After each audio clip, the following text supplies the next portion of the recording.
constitucionales, que en definitiva el tiempo termina corrigiendo todo, pero cada vez que lo corregimos estamos un pasito más atrás de la apuesta a la Constitución. Entonces pasa lo que pasa en la Argentina. La distancia entre nuestra vida práctica y lo que dice la Constitución es cada vez más alta. Bueno, hoy se ve... ¿Cuántos años llevas ya trabajando en la justicia? Ingresé en 1991 a la justicia. Bueno, cuando ves tu periodo y algo que está pasando a nivel mundial también, y sobre todo se ven principalmente en los populismos, Sí. sean de derecha o sean de izquierda, es que se trata de editar, como vos bien decís, los fallos, ¿no? Sí. Y hay también en la opinión pública un vuelco en ese sentido donde se terminan enojando. Digo, nosotros, por ejemplo, hoy lo vivimos con la causa de los cuadernos, donde la causa avanzó, la causa sigue, hay cientos de arrepentidos, hay una investigación hecha y por una parte se edita y se convierte que todos fueran... Se contamina todo. Se trata de decir que todo es lo mismo y demás. ¿Cómo se lleva eso desde la justicia? ¿Cómo llevas una opinión pública que ahora está como tan polarizada que cualquier causa es política, entre comillas? A mí me parece que eso requiere que también nosotros los judiciales tenemos que hacer algún tipo de introspección y tenemos que establecer otro tipo de diálogo con la sociedad. Digamos, un diálogo más institucional, que no sea un juez o un fiscal que se anima a hablar, sino establecer de verdad un mecanismo para explicar. Hay que hacer docencia. Yo creo que hay que difundir derechos, tiene que haber organismos de la Corte, del Ministerio Público Fiscal, que se tomen el trabajo de difundir, de hablar con los medios de comunicación, de establecer canales de comunicación con la gente para explicar qué es lo que se está haciendo. Si no, terminamos siempre... Si no habla la justicia, alguien habla. Y cada uno de los que habla tiene un interés particular. Y lo que hace es presentar ese interés particular como si fuese general. ¿La lectura crítica es cada vez menor? ¿Adentro de la justicia? No, digo fuera. No, yo creo que me parece que está todo tironeado. Está todo tironeado porque no hay una voz pública fuerte, poderosa, clara y consistente que le explique a los ciudadanos cómo funciona el Servicio Público de Justicia. En el caso de los cuadernos es paradigmático. Es un caso en el que se habló demasiado y se sabe muy poco. Cada uno escucha en su pequeño micromundo la parte que es el micromundo que se edita. Y a veces que lo que hace falta es una poderosa voz institucional, oficial, que explique cómo empezó, qué se hizo, qué tiene problemas, qué no tiene problemas, qué tienen que resolver los jueces, qué no tienen que resolver. Y fundamentalmente tenemos problemas de tiempos. El escándalo del Consejo de la Magistratura no sería tan grande si no hace más o menos 17 años que estamos discutiendo esa ley. Hay una ley que hace 17 años se está debatiendo y ahora hace un año que habría que haber hecho una nueva. Claro, es como si fuese... El sistema judicial ahora es como un auto que está en un taller mecánico y que no tiene un motor. Y el mecánico, porque es un buen amigo nuestro, nos prestó un motor que él tenía. Así está funcionando el Consejo de la Magistratura, con un motor viejo que nos prestó un mecánico, porque hay que diseñar uno nuevo. Una oportunidad fantástica, porque elegir el motor que uno puede poner a un auto, podemos elegir la autonomía, la velocidad, un montón de cosas, y eso habría que hacerlo. Me parece que solucionamos muchos problemas si, en vez de enfocarnos todo el tiempo en estas pequeñas batallas, con la sentencia de la semana pasada, la que vendrá, la que será la semana que viene, nos enfocamos en los desafíos interesantes que tenemos y que es, por ejemplo, ponerle un nuevo motor al auto o diseñar de nuevo la sala de máquinas del barco, como la metáfora que querramos usar, pero es establecer qué consejo de la magistratura vamos a tener para que tengamos jueces probos, para echar rápido a los malos, para premiar a los buenos, que son la gran mayoría, y para establecer incentivos que también a los judiciales nos obliguen a comportarnos de acuerdo con la ley y no usar las causas con fines particulares, porque eso también existe. Lo que hacen las élites políticas también ocurre en los tribunales. Digamos, hay un montón, no hay incentivos para ser leal a la Constitución. Y eso es un problema que tenemos adentro de la justicia, es un problema que tienen las élites económicas, es un problema que tienen las élites políticas, es un problema que tenemos en general los argentinos. No tenemos buenos incentivos para ser leales a la Constitución. Y vos que trabajás mucho en la economía, sabés muy bien que en el comportamiento humano los incentivos son claves. Son claves. Hablando de eso, hay varias cuestiones y varias causas de los últimos días. Una tiene que ver con un robo que fue de una moto, que termina en el asesinato de un empresario de la familia Blaquier. Digo, este tipo de causas que hoy vemos y se reproducen, ¿cómo es la fase de la investigación para buscar a los culpables? Mira, primero, ese tipo de delitos tan violentos tiene que ver con que hace muchos años que Argentina fabrica marginalidad. Fabricamos marginalidad. Argentina hoy es una fábrica de marginalidad. Mucha marginalidad. Fabricar marginalidad quiere decir que también te cambia, lo digo entre múltiples comillas, la materia prima con la que trabaja la justicia. Hay chicos cada vez más jóvenes que son muy violentos, que casi no han ido al colegio, que si fueron al colegio completaron el primario, que la secundaria más o menos, que no trabajan, que no tienen perspectiva de pertenencia, de proyecto. Eso es un problema grave, gravísimo. Hay tremendos bolsones de marginalidad. Esos bolsones de marginalidad se caracterizan por hacer este tipo de hechos desproporcionados, digamos, a veces por droga, para conseguir dinero para comprar droga, a veces solamente para sobrevivir, a veces hasta por diversión, son extremadamente violentos. Entonces, la justicia los puede capturar y los puede enjuiciar rápidamente. Eso seguramente el hecho de Blaquier, que es irreversible porque hay una muerte, seguramente el hecho va a ser un juicio relativamente rápido. Pero es tremendo, porque hay una muerte de un tipo que estaba en una moto, disfrutando una moto que se compró, paseando por la calle un sábado y de golpe se topó. Varias denuncias previas y un modus operandi. Y con un chico que además tenía muchísimas entradas a la comisaría. Entonces hay que hacerse cargo de ese problema. No es ni izquierda ni derecha, no es ni progresista y no progresista, ni garantista y no garantista. Hay que adaptar la ley. Tiene que ser un mecanismo para solucionar conflictos que tenemos ahora, aquí. Entonces no tiene sentido seguir discutiendo si las leyes de los 60, de los 70, más progresistas, menos progresistas, más de izquierda, más de derecha, tienen que solucionar problemas. Y acá tenemos el problema de la inseguridad. ¿Tiene una dimensión social? Sí. ¿Una dimensión material? Sí. ¿Una dimensión penal? Claro que también tiene una dimensión penal. Y tenemos que definir qué hacer con las personas que la policía captura, que encierra y que a veces las tratamos como si... A veces la justicia argentina funciona como si esto fuese Finlandia o Suiza. No somos ni mejor ni peor, somos Argentina, somos diferentes. Tenemos problemas diferentes. La ley hay que aplicarla para que nos solucione problemas aquí y ahora.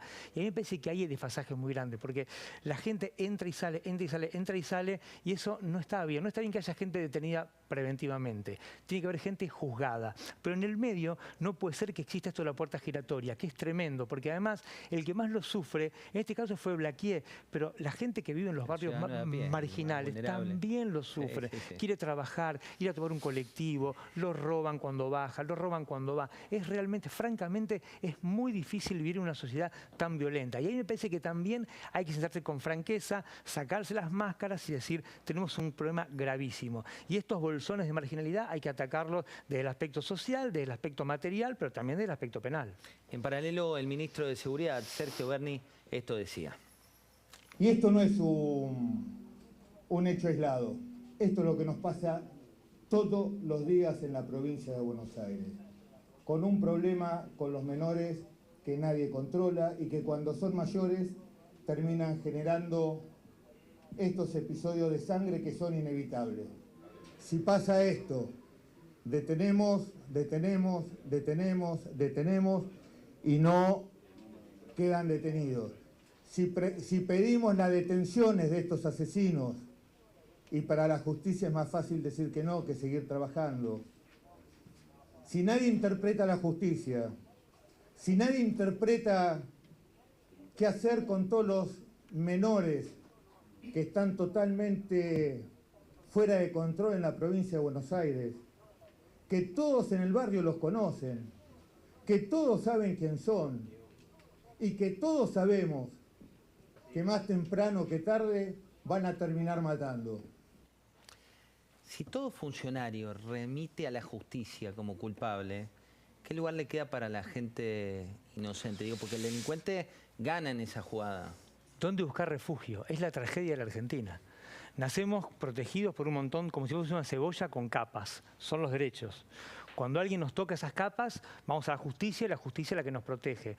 Pero eso funciona nominalmente, funciona formalmente. En la vida real, el sistema judicial tiene un déficit altísimo. A veces nos concentramos solamente en la corrupción. Pero un contrato que no te cumplen son juicios de 20 años. Un juicio laboral dura 15. Una jubilación, un reajuste dura 10. Que se esclarezca un robo, si se esclarece que es por casualidad, tarda mucho tiempo. El tema de los menores es un tema que, como nadie lo quiere abordar con seriedad y con franqueza... ¿Por qué no se quiere abordar? No lo sé, porque yo creo que básicamente es porque no se quiere. Porque requiere tomar decisiones muy duras, sentarse en una mesa y discutir cosas que son desagradables y a veces dar malas noticias. Pero a veces gobernar es dar malas noticias. Los jueces, los fiscales, todo el tiempo damos malas noticias. A un tipo que decirle, señor, usted va a estar preso tanto tiempo porque hizo tal cosa. Pero me parece a mí que es como que todo el mundo busca los premios o sacar el cuerpo a situaciones gravísimas. La minoridad es un tema, no creo que sea solo un tema de encierro, no creo que se solucione encerrando menores porque podemos hacer miles de casos y no solucionamos nada porque un día van a salir. Pero francamente algo hay que hacer con un colegio que se transforma en un comedor, con chicos que van por la tercera o cuarta generación que no conocen lo que es la cultura del trabajo, con una relación que tienen con la policía que a veces son socios, a veces son enemigos, a veces son soldaditos de los narcos, son instrumentos para cometer delitos de los mayores. Digamos, se tiene que sentar la política con mayúsculas y no tener miedo a tomar decisiones difíciles y pensar en algún tipo de solución que tiene que ver otra vez con los estados. Se olvidan de algo que es fantásticamente moderno, que es socializar. Los estados nos socializan. ¿Cómo nos socializan? Nos enseñan a vivir bajo las previsiones de la ley. Nuestro estado hace mucho tiempo que, al menos en muchos sectores de la sociedad, ha dejado de socializar. Socializan en los sectores medios, porque ponía un colegio más o menos bueno, a un colegio que funciona, a un colegio privado razonable. Entonces los chicos están incluidos y son socializados por el Estado. Pero hay un montón de personas que están al margen de eso, que el Estado se limita simplemente a satisfacer a veces sus necesidades materiales. El otro día yo leía que en una provincia argentina, no importa en cuál, en un pueblo hay un programa social para que los chicos no estén descalzos. Digamos, si el problema de la política pública es que un chico no esté descalzo, de ahí para arriba hay que pensar en el colegio, en los valores que se le inculcan, en cómo se va a insertar laboralmente. Si no tiene un camino más o menos marcado para eso, es obvio que va a ser carne de cañón de los narcos, de algún sector de una policía corrupta, de bandas de delincuentes que los usan justamente porque saben que no van a ir presos, que entran y salen. Entonces hay una economía del delito que es muy interesante pensar, que hay que discutirla con franqueza. Para el primer paso que hay que dar para terminar con la inseguridad es discutir la economía del delito. La economía del delito genera mucho dinero, muchísimo dinero negro para muchísimos grupos sociales, y hasta que no discutamos con franqueza eso y no terminemos y no empecemos a cortar los flujos de financiamiento de toda esa economía del delito, me parece que vamos a discutir siempre cosas como si le den imputabilidad, garantismo, no garantismo, adentro o afuera. Y lo que hay que cortar es que eso son prácticas muy remunerativas para muchísima gente. En minutos venimos con la mesa a las 23, ya están nuestros invitados aquí preparados, pero hablabas de economía del delito, ¿no? Y uno lee, y vos sabés que hay un tema con el narcotráfico, que se publican notas, infinidad de notas, sí, investigaciones con periodistas que se juegan la vida, y todavía a nivel nacional no es algo que pique, que la gente lo quiera leer y profundizar, y hay gente que se juega la vida en esto, ¿eh? Si Germán de los Santos y Hugo Conadamón, que son buenos periodistas de este diario, han hecho una investigación que a muchos nos erizó la piel, porque aparte lo mostraron con fotos, con testimonios. Hicieron el mapa Hugo Alconada y Germán de los Santos. Hicieron un mapa de delito, mostraron cómo es Rosario, nexos, gente, nexos, política, negocios. Si dos periodistas lo pueden hacer, el Estado, que tiene el monopolio legítimo de la fuerza, esto no hay que perderlo de vista, el Estado tiene el monopolio legítimo de la fuerza, puede hacer lo que quiera siempre y cuando lo haga dentro de la ley. Digamos, ahí lo que hay es una falta de decisión de verdad profunda, política, de terminar con todo eso. ¿Pero por qué? Digo, uno cuando ves la parte no ficción, cuando lees los casos reales, lo que te dicen es que si la política no se despierta a tiempo, después, lamentablemente, esa economía del delito termina corrompiendo a la política. Termina subordinándola. Yo creo que eso es como cualquier adicción. Uno piensa que lo domina. Los que hemos sido fumadores decimos yo fumo porque quiero, fumo porque me gusta. Hasta que un día el cigarrillo te domina a vos. Yo creo que con ese tipo de hechos, como los que describen Germán de los Santos y Hugo Conadamón, el riesgo justamente es ese. Pero me parece que son brutalmente remunerativos esos negocios. Hay un montón de gente que vive de eso. Y no tiene que ver solamente con delincuentes que vemos en las cárceles. Ahí hay abogados, hay políticos, hay contadores, hay empresarios, hay desarrollos inmobiliarios, hay un montón, inversiones agropecuarias. ¿Hay gente de la justicia también, pero claramente no se puede no hacer eso con gente de la justicia. Pero aunque que no se enoje conmigo la gente, Rosario, seguramente no, porque también hay jueces que la gran mayoría son los buenos. Pero evidentemente en algunos espacios claves hay algunos mecanismos que a veces la justicia no hace falta que se corrompa, que case dinero, que haga de abogado de los delincuentes. Basta con hacerse el tonto, basta con administrar tecnicismos, basta con mirar la ley de una manera torcida. Hay muchas formas de hacer ¿Cómo qué? Hago justicia y no hago absolutamente nada. Y eso también tiene que ver con incentivos, porque si existiese un mecanismo, por ejemplo, un nuevo Consejo de la Magistratura, que permitiera exigir a los jueces y los fiscales que rindan cuentas mientras están haciendo los casos, no cuando los terminan, porque el daño se hace en el durante, después ya está todo consumado. No sé si sería factible que pasen las cosas que pasan en ese tipo de hechos. Me parece que de verdad hay que replantearse la ingeniería institucional y hay que construir dispositivos que corten los mecanismos de financiamiento de la economía del delito. Si no estamos sonados porque capturamos a uno, capturamos a otro, pero hasta termina siendo funcional, porque esos tipos son reemplazados porque lo que no cortamos es el mecanismo. Y el problema son los mecanismos, están muy aceitados y a veces las personas son contingentes. Yo siempre digo, la justicia federal a nivel en Capital Federal, Comodoro Pi, bueno, está bien, tenemos muchísimos problemas, pero pongan 12 jueces nuevos, 12 fiscales nuevos, y no creo que sea un problema de personas solamente. Habrá algún problema de personas, pero no solamente. Hay que discutir cómo funciona el dispositivo institucional, que eso es lo que de alguna forma se escapó de la Constitución, tienen intereses propios y esos intereses propios hacen que interactúen con poderes no institucionalizados, como el narcotráfico, como los lavadores de dinero, como los evasores tributarios, y se generan mecanismos que son muy remunerativos para muy poquitos, pero muy hostiles para las grandes mayorías. Pero si seguimos discutiendo la contingencia, de si esta causa sí, esta causa no, este juez sí, este juez no, me parece que lo que hacemos es reproducir esa matriz mucho más global y que es mucho más, está mucho más afincada y que es mucho más perversa para la vida de todos nosotros. Hay un fiscal que fue muy protagonista, es de bajo perfil, me refiero al fiscal Luciani, por la causa de vialidad, ¿no? Por lo que ocurrió. Ahora vuelve en minutos Paz Rodríguez Niel, nos va a contar los detalles de cómo está esa causa. Pero hablemos un poco de esa vía, la de un fiscal que de golpe tiene al poder político enfrente, el poder político con alguien con una ascendencia impresionante como es la de Cristina Fernández y que te lleva al centro de la escena teniendo una vida de muy bajo perfil. ¿Cómo se lleva eso? Y además tiene que hacer su trabajo.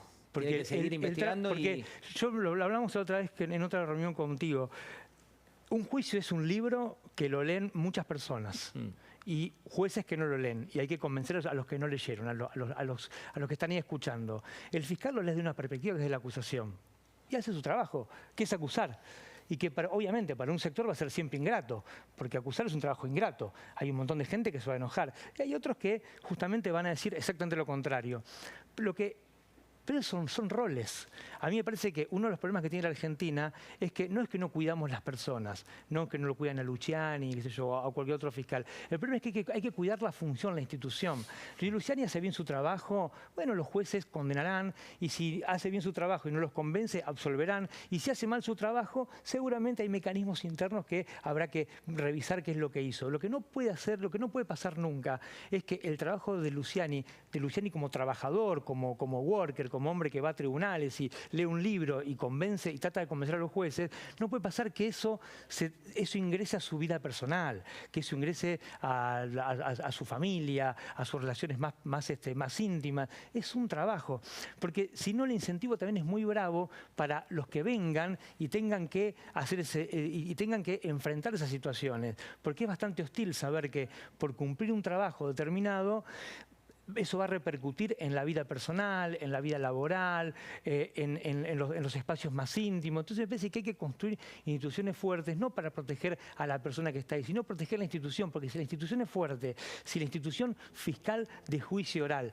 que tiene que acusar a un vicepresidente en ejercicio, pues es una cosa jorobada, es un vicepresidente en ejercicio que tiene que ser acusado por un triste fiscal de juicio oral, digamos, que es bastante asimétrico. Por la soledad. Por la soledad. Lo que hay que hacer es que construir una institución fuerte que le permita, en este caso a Luciani, hacer su trabajo de la manera que él mejor crea, honestamente crea que tiene que hacerlo. Y si convence a los jueces, los convenció; si no los convence, no los convenció; y si los convence parcialmente, fue parcialmente. Pero no puede ser que las resistencias del poder instituido que está siendo juzgado traspasen la esfera de la Fiscalía e ingresen a su vida personal. Porque lo que algunas veces hemos estado en lugares parecidos es francamente horrible y se siente mucha angustia y mucha impotencia cuando las piedras dejan de rebotar en la pared del edificio, ingresan por la ventana, rompen los vidrios y empiezan a pegar en la cabeza, empiezan a pegar en las espaldas, empiezan a pegar cerca a la gente que trabaja con uno, a los equipos. Son incentivos también que son muy malos para construir vocación de servicio y de llevar adelante el servicio público del Ministerio de Justicia de la mejor manera, porque cualquier persona hace un cálculo racional de costo-beneficio. Digamos, qué difícil, si meterse o hacer mi trabajo bien de la mejor manera posible me va a llevar a tener semejantes consecuencias, no todo el mundo está dispuesto a soportarlo. Entonces me parece que hay que ser muy cautos. Si Luciana es un trabajo bueno, los jueces tienen que evaluarlo. Y si comete una falta, tiene que evaluarlo el procurador, que es su jefe. Lo que no se puede hacer es que porque no nos gusta lo que hace Luciani o cualquier otro fiscal, es que tenga que absorber con su cuerpo y con sus relaciones personales el resultado de su trabajo. Hablando de eso, esta semana se trató de vincular la política de nuevo con este intento de asesinato a la vicepresidenta. Y hay una cuestión que vos contabas recién, que es que la justicia también es reflejo de una sociedad más empobrecida en cuanto a valores, educación, capacidad de trabajo y demás. ¿Por qué a la política le molesta que la situación no tenga más que ver con una cuestión de alguien que está fuera del sistema, más que con un sistema orquestado para querer destruir? Yo eso no lo sé bien, pero hay claramente, yo creo que la agenda de la política es muy diferente de la agenda del hombre de a pie. Y creo que las élites políticas viven en un mundo muy distinto a lo que realmente ocurre en la ciudadanía. Y basta ver las causas que ingresan al sistema judicial para ver que, por ponerle un nombre, personajes como Sabac Montiel, como concepto, no el hombre a quien no conozco que está detenido, pero ese tipo, esa cosa que Marx llamaba el lumpenproletariado, que son la gente desclasada, que está más afuera que adentro del contrato social, que tiene otro tipo de valores, que está socializado de otro modo, que tiene otra identidad y que tiene otras formas de relacionarse con los demás. Hay los 40 años que yo digo 40 arbitrariamente, pero de construir marginalidad, digamos, se ven ahí, en esos lugares, y se funcionan como grupo de personas disponibles que a veces hacen cosas porque son manipulados por alguien, pero a veces porque realmente tienen escalas de valores muy diferentes a los que imagina el ciudadano medio. Entonces hacen actos desproporcionados. Yo lo que creo que después se mezclan un montón de cosas. Primero, que a veces las élites políticas no calibran que eso existe, o no calibran la profundidad de ese problema y la magnitud de ese problema, y creen que son muchos menos. Y después lo que yo decía antes, ¿no? Esta que es muy argentino, que es muy nuestro, del uso particular de las cosas públicas. A veces usamos los expedientes, también los estiramos, los torcemos, los editamos, y como contexto de todo eso hay un sistema judicial que como dispositivo está sospechado. Es horrible lo que digo, pero la palabra nuestra de los judiciales está sospechada. Casi siempre, en muchos casos, injustamente, pero no importa si es justo o injusto. En general, estamos sospechados. Entonces, si vemos la diferencia de agendas, la magnitud de esta suerte de marginalidad que tiene otro tipo de identidad que los sectores sociales medios, y un sistema judicial que está sospechado, el combo de eso es que es bastante probable que nadie quede conforme con lo que hace la justicia, aunque por él lo haga con la mejor voluntad y con la pasión más grande del mundo y haga su trabajo bien. Por eso yo insisto tanto que me parece que es un momento muy sensible para que la institución judicial establezca algún tipo de diálogo un poco más maduro, acorde con el siglo XXI, que es un siglo más de la información, donde todo va muy rápido, donde estamos inundados de datos y todo el tiempo tenemos nuevas noticias. Me parece que la justicia tiene que hablar, porque si no habla la justicia como institución, habla en nombre de ella. Y si habla en nombre de ella, cada cual presenta su perspectiva particular. Y lo que en definitiva estamos siempre rompiendo es la ley